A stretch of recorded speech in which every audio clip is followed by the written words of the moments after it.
sa lagay ng ating panahon ngayong umaga po ng October 13, 2024 na kung saan sa ngayon ay patuloy pa rin po na mayroong shallow low pressure area sa silangang bahagi ng Bicol Region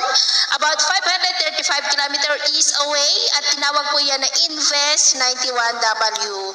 Ang LPA nito ay mababa naman ang tsansa na maging bagyo at posibleng mawala rin sa susunod na mga araw. Sa ngayon ay easterlies ang nakakaapekto sa silangan ng Luzon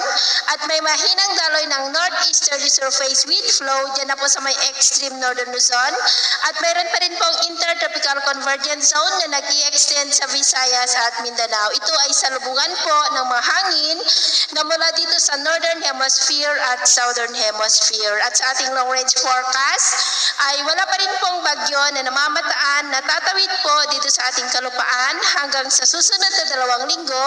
pero hindi pa rin po inaalis ang posibilidad na may mabuong sama ng panahon sa silangan ng ating bansa at ang development ng mayan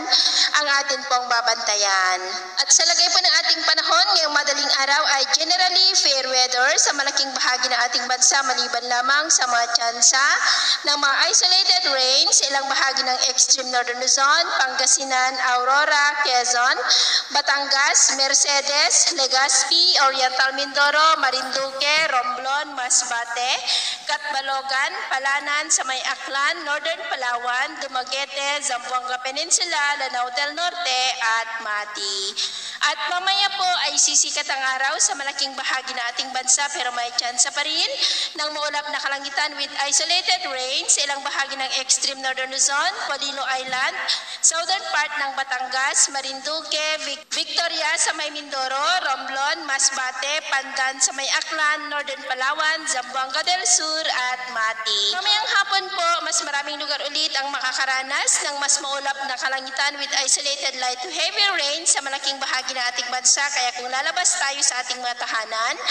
ay ugaliin lamang po natin lagi ang magdala ng kahit anong pananggaratin sa init ng araw at proteksyon na rin po sa mga biglaang buhos ng ulan. Sa atin naman pong mga baybayin,